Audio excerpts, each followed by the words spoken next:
Hey gang, Nox with you. Just taking a little time out after a rather slow workout session in the park. I was tired today. Anyway, wanted to give you guys a note or some encouraging vibes about 2016. We're halfway through. A lot of stuff has gone down to make it seem like a really bad year. Probably the worst in a lot of our lifetimes. But after all, numerologically speaking, it is a 9-year. And a 9 supposedly means rebirth. And rebirth is tough. So all you got to do is make it through, man. All you got to do is survive. That's the vibe, survive. And then on New Year's Day, 2017, when we may or may not have a new president, the economy may or may not be viable and active, but we'll be able to have a t-shirt that says, "I survived 2016. Bring on 2017." And that's pretty much it, man. You know, I've been checking you out. I've been watching your posts. I've been talking to people. Actually, I've been getting out a lot more. And the vibe is not hopeful. You know, I gotta tell you, a lot of people very pessimistic about 2016. So when all else is gone or seems to be gone, it's all about survival, man. Do what you got to do to survive, bounce back, get strong, and you know, use this time as a lesson. You know, hard times are where you get the wisdom, especially if you manage to survive the hard times. I mean, if you give up, you're dead. If you panic, you die. And that's it, man. That's what I'm thinking about right now. I'm gonna go back and do a little bit of meditation, man, like chill out under this tree for a little while longer. But at some point, maybe I'll post this and maybe it'll help you out. And hopefully it does. Namaste.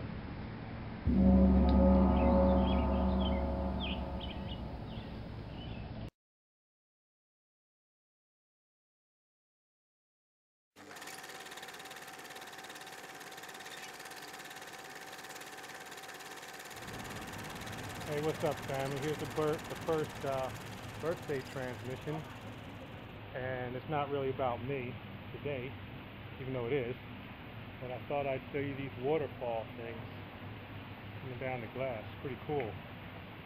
Give you a pretty funky experience. See how it looks with me in the foreground. Whoa! Yeah, man. Kind of cool. Anyway, going to meet Susan for lunch, and maybe you'll meet Susan in one of these transmissions. I don't know which one I'm going to put up yet, but they'll be up by the time you wake up today, March 1st. Birthday. Give us a like, share with your friends. Hey everybody, we're on Waterloo Street in Singapore.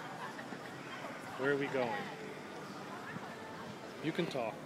I can talk? Yeah. We're in Waterloo Street. What can I say? There's this big, huge Buddhist temple just there.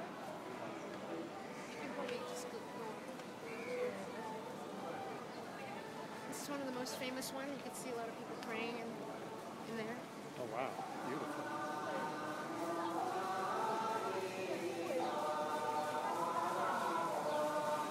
The afternoon prayer. And you can buy lotus flowers.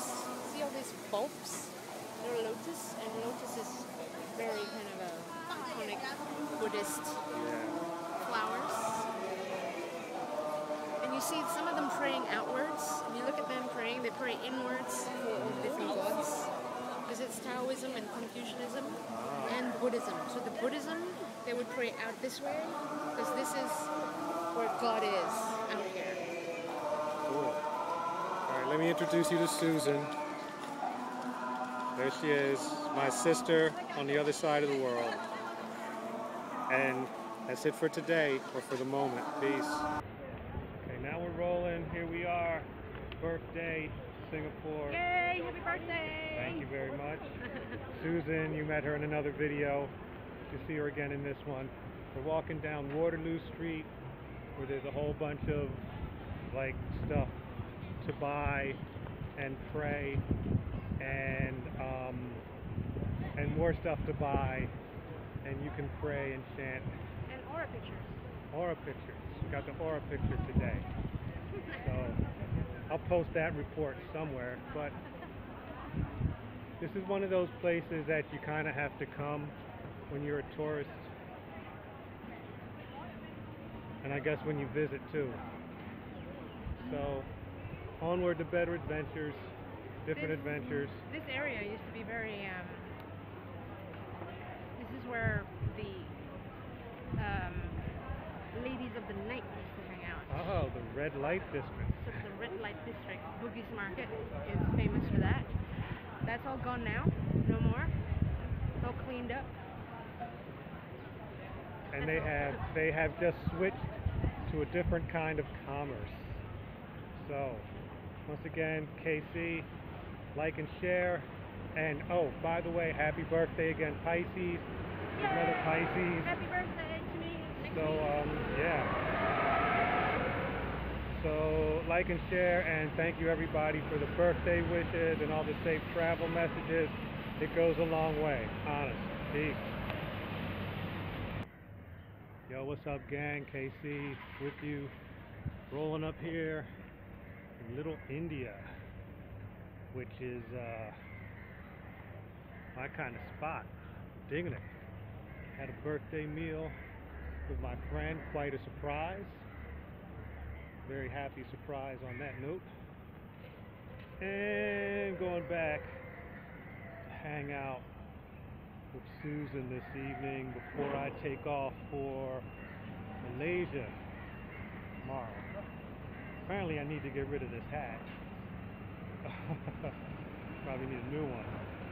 Anyway, it's keeping the sun off of my back. And that's it. Time to roll out. Peace.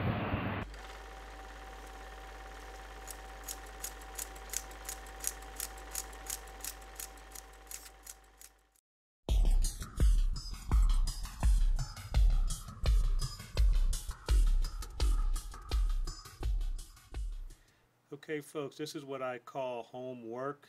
This is the workouts that I do at home. These are extreme burpees or airborne burpees. You see here I'm trying to get airborne, just a little bit off the floor in both directions. Going up, which is tougher. I don't get that high, but you can see there's a little bit of space. And landing, and then hopping up and out and back, and sometimes it gets a little bit shaky.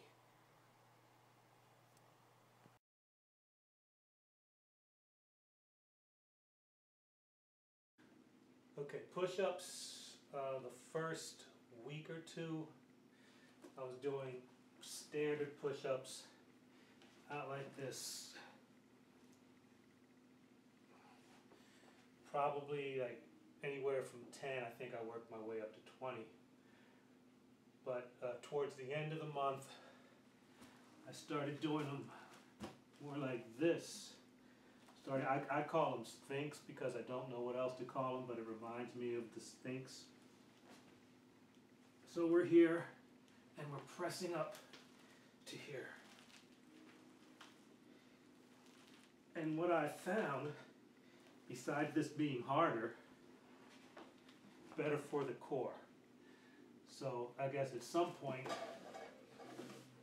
go a little further out, further forward, extend the body, press up like that. Haven't gotten past 12. And I finish up with a plank because I told my kids at the Y to do a plank for 30 seconds and then every day add 10 seconds to it.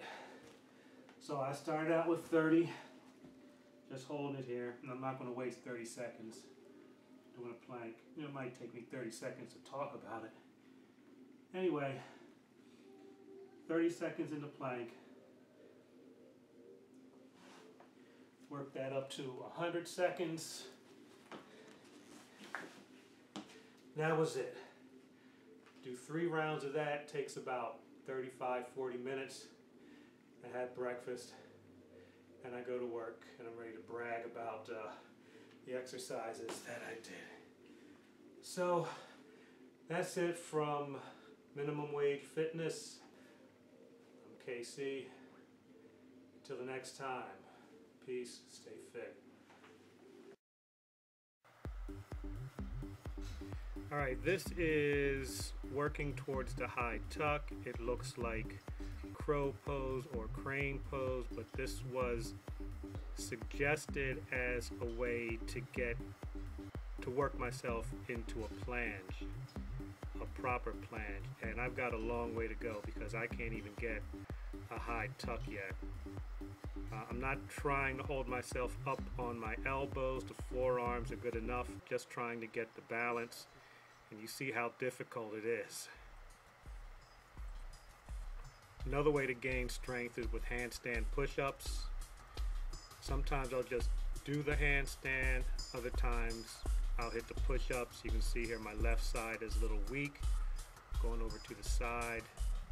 I try to get down as deep as I can before I come out of that. And finally, we have the handstand leg raise, which I don't really know what to call it. Actually, it's a headstand leg raise. So I'm going for a stronger core here and more stability.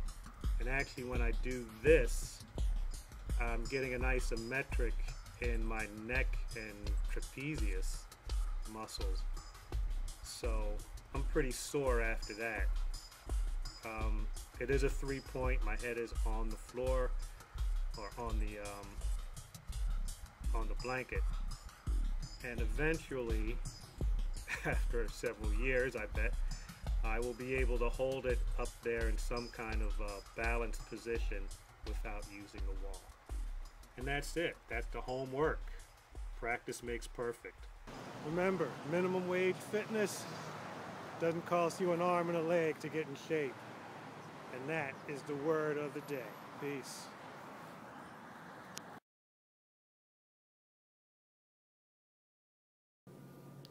Hey everybody, Nox with you. Thanks for watching episode 3 and enduring the shaky camera action in Singapore and the kind of low or undulating audio. We'll try to get that stuff fixed along the way. I'm gonna get some better equipment. Right now I'm just using like the fun stuff, and I got a lot of archival things in there. Anyway, like and share, send your comments, I'll put the email address in here, and stay tuned for issue number 4. Peace and love.